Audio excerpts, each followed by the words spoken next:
Vamos al estudio de esta mañana.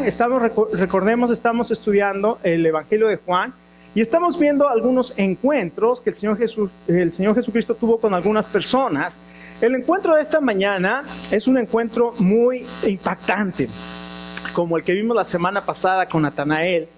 Este encuentro ahora es en una boda en el pueblo de Canaán, o de Caná, en Galilea. El Señor Jesucristo va a una boda y, bueno, vamos a ver, la mayoría de nosotros tal vez conocemos la historia de lo que sucede en este pueblo, pero vamos a ver esta historia que contiene el primer milagro, o como dice la Escritura, el principio de señales del Señor Jesucristo. Ahora, ¿usted sabe cuál es ese principio de señales o ese primer milagro que el Señor Jesucristo hizo? ¿Cómo? Convirtió el agua en vino. Y claro, este pasaje, cuando nosotros lo sacamos de contexto, podemos hacer y podemos destruir la enseñanza del pasaje.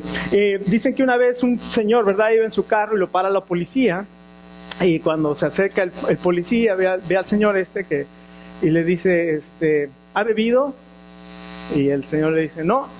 Dice, ¿qué trae en ese vaso? Dice, agua. Entonces le dice, a ver, démelo, ¿verdad? Y huele y era vino.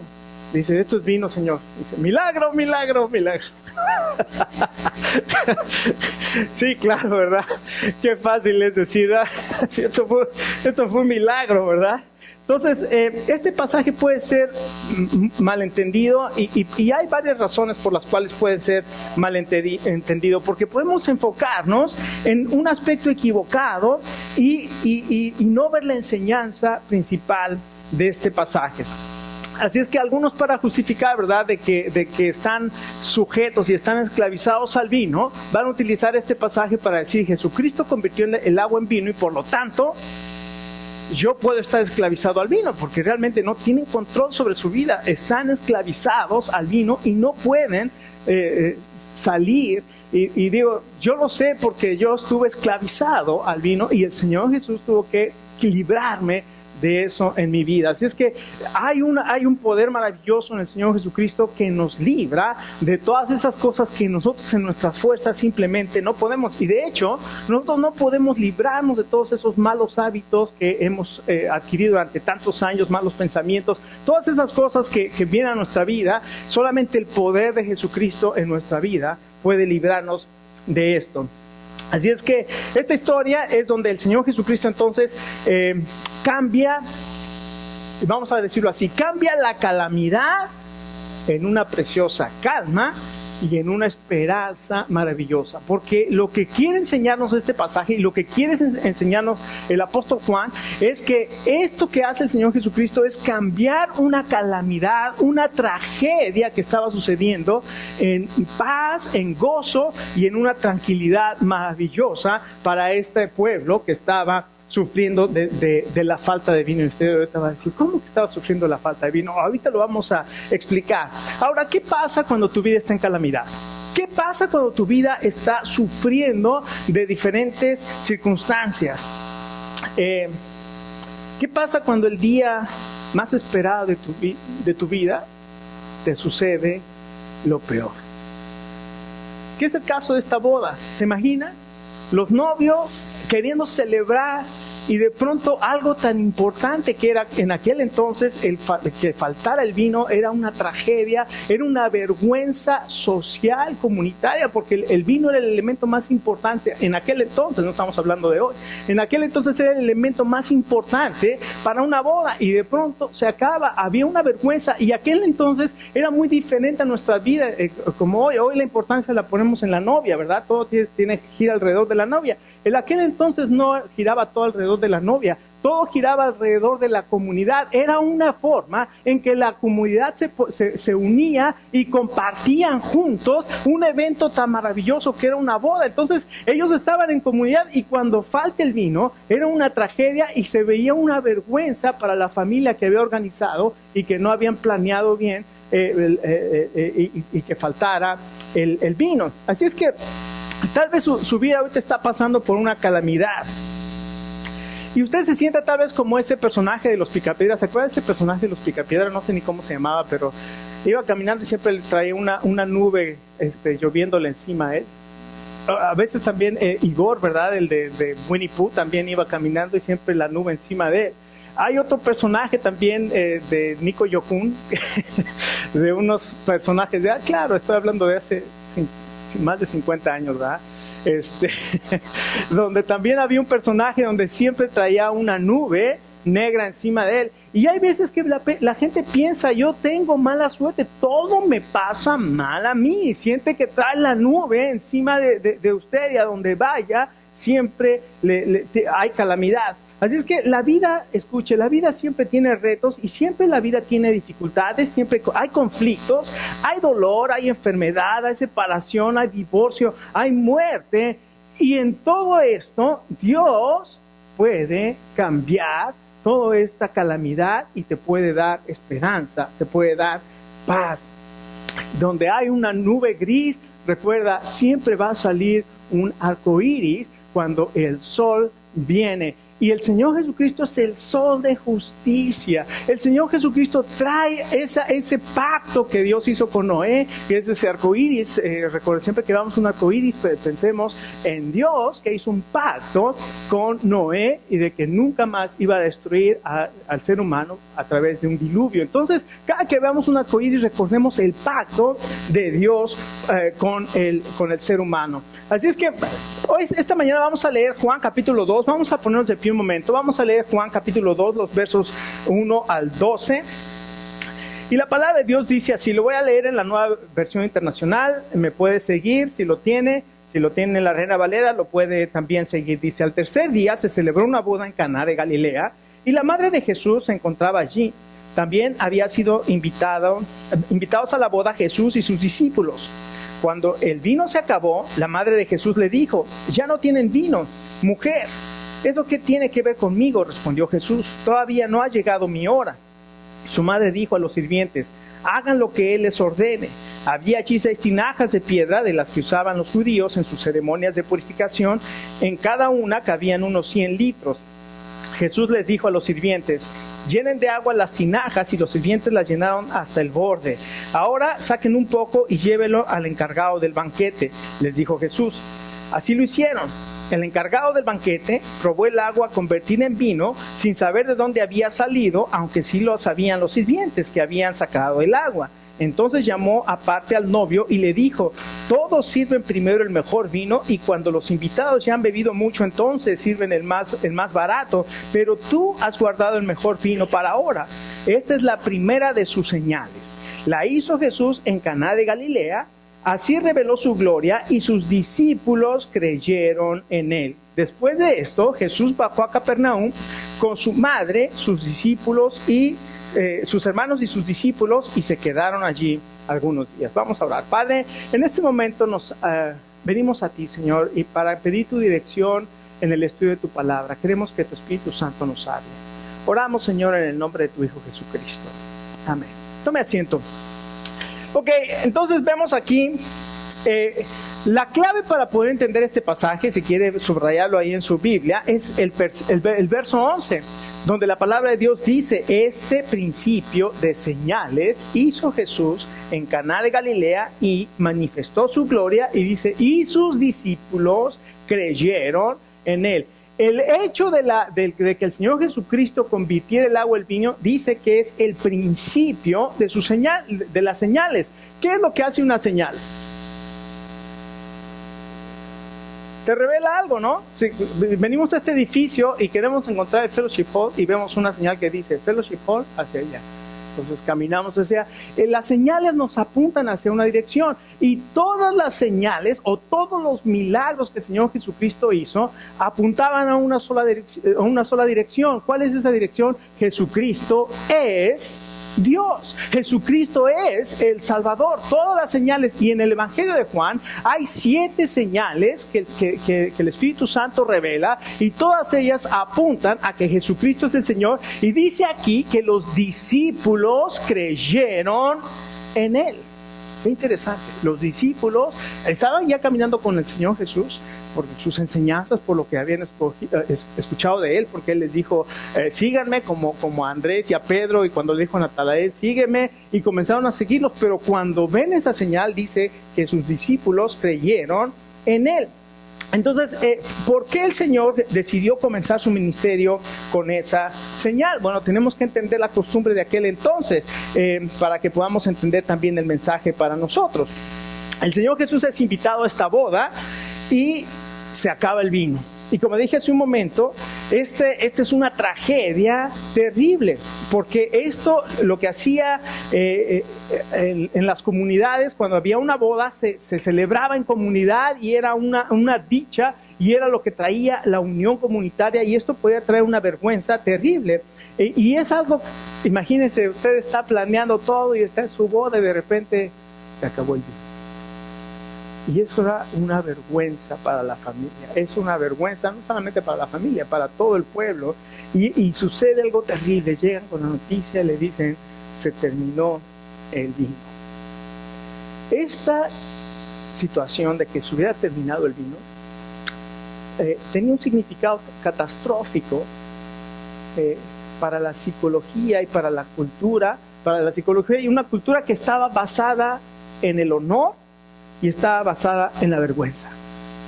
La cultura judía en aquel entonces estaba basada en el honor y en la vergüenza. Entonces, cuando falta el vino, viene la vergüenza. Entonces, era una vergüenza. En lugar de tener honor, tenían vergüenza. Y entonces, vemos que el Señor Jesús le dicen, el vino se acabó, y el Señor Jesús convierte el agua en vino.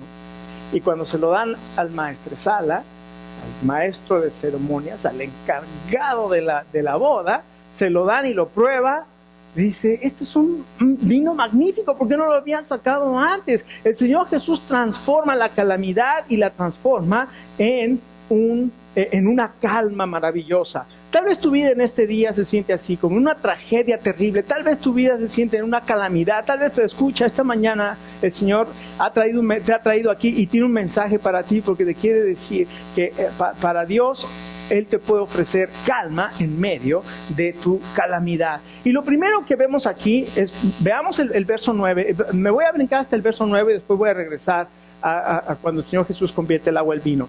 Vamos a enfocarnos en el encargado del vino. El encargado de la ceremonia y el encargado del evento es el maestro de ceremonias. Y lo que vemos aquí, entonces, es que a este maestro de ceremonias, en lugar de ser un maestro de ceremonias, era el maestro del desastre.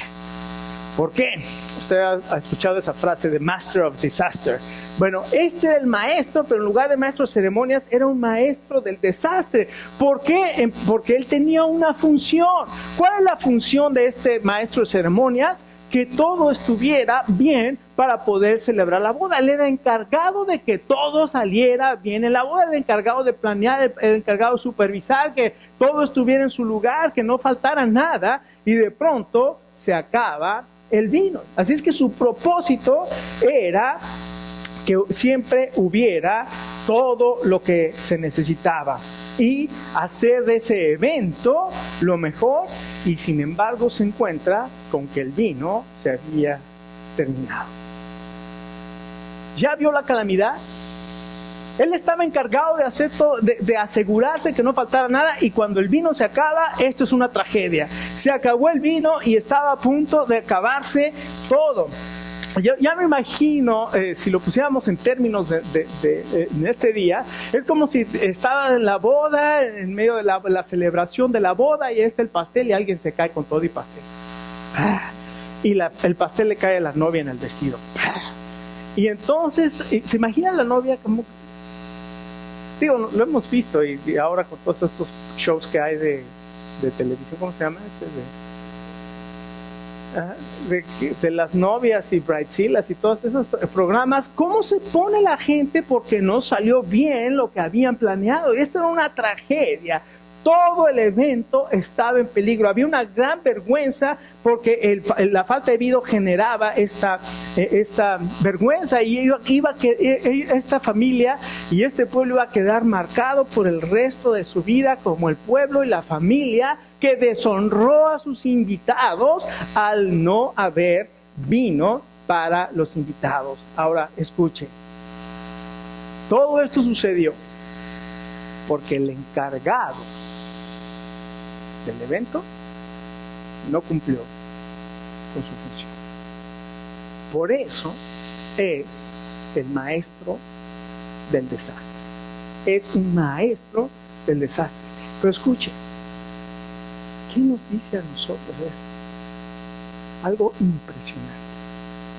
¿Sabes que Dios te ha confiado grandes tesoros?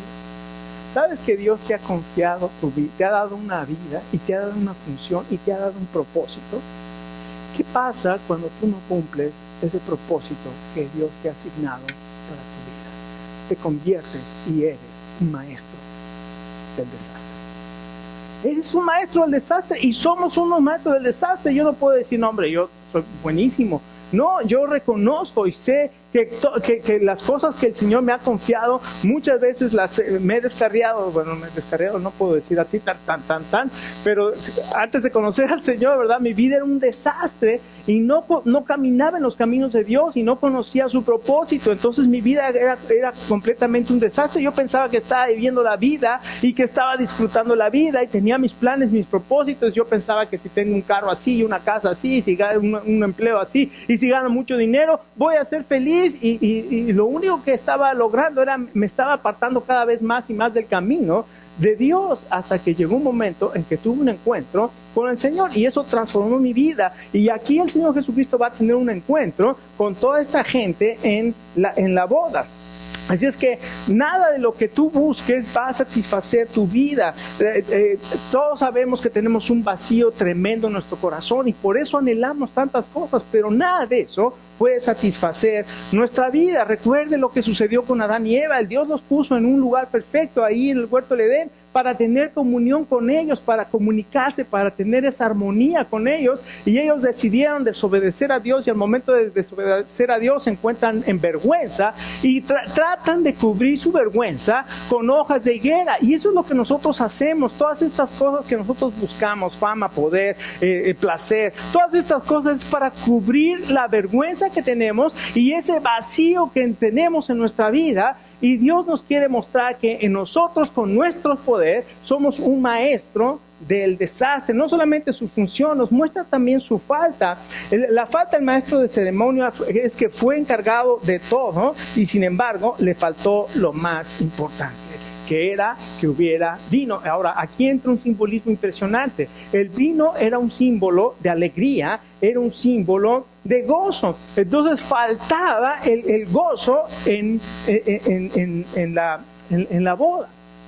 Ahora escuche, si usted no cumple la función y usted reconoce que hay una falta de no poder disfrutar de su vida, de no tener propósito para su vida, usted sabe que hay culpa, vergüenza y todas estas cosas que hay en nuestra vida, mucha gente dice, bueno, obviamente la semana pasada vimos, ¿verdad?, que yo ya me sé la historia de Jesucristo, yo ya sé, pero realmente nunca lo has probado, realmente nunca has caminado, nunca le has dado una segunda consideración, simplemente dices, no, sí, ya lo conozco, pero realmente nunca te has acercado a Él.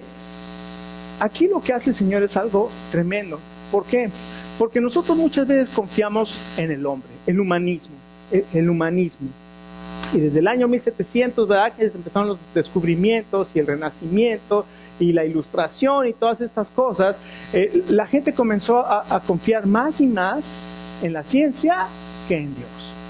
En 1859 se publica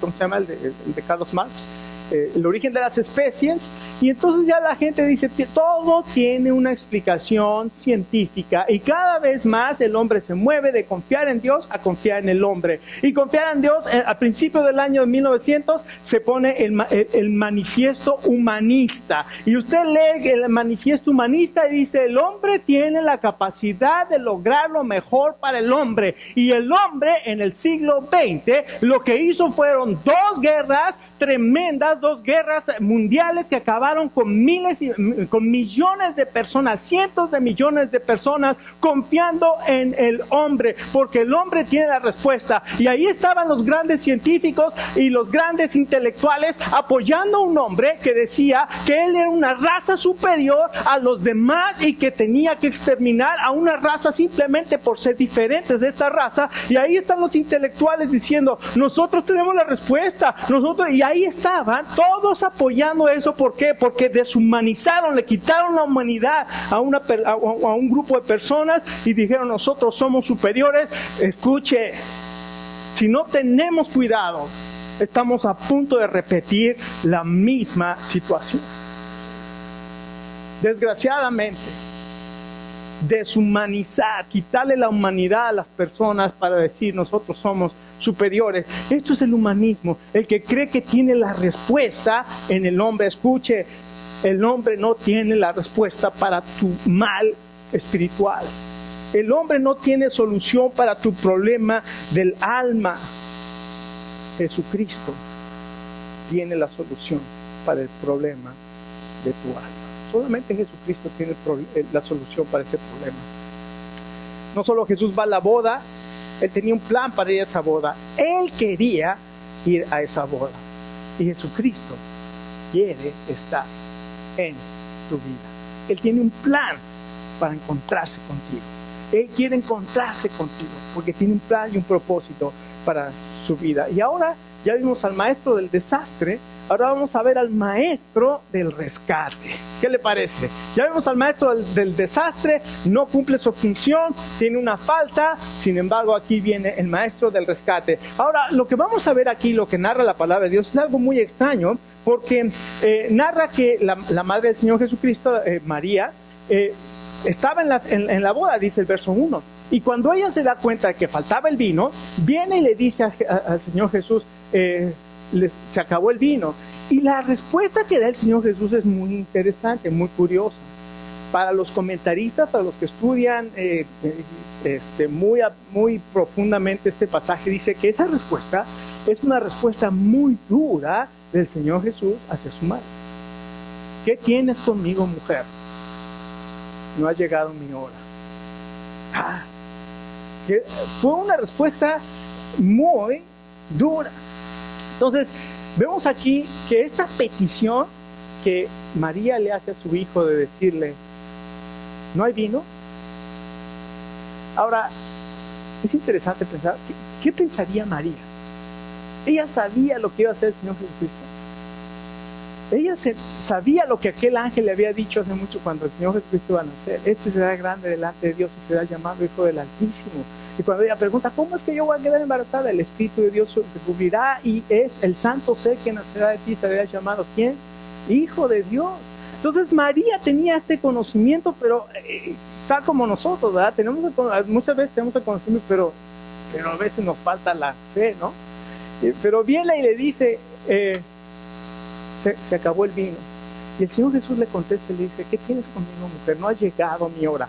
Ahora, les digo, nosotros tenemos que enfocarlo en lo que es importante, porque todo lo demás es importante porque es el relato, pero no es el centro del pasaje. El centro del pasaje está en esa contestación que le da. ¿Qué tienes conmigo, mujer? No ha llegado mi hora. Porque cuando nosotros estudiamos el Evangelio de Juan, nos vamos a dar cuenta que muchas veces Juan habla acerca de esta hora, no ha llegado mi hora. Y cuando finalmente llega la hora, el Señor Jesús le dice a sus discípulos, ha llegado mi hora. Vamos a Jerusalén porque voy a ser entregado y me van a sacrificar y me van a matar y voy a resucitar al tercer día. Él sabía que su hora era la hora de su muerte, y entonces hace algo tremendo. Es cuando le dice a las gentes, vayan y llenen las tinajas de agua, y después vayan y denle al maestresala.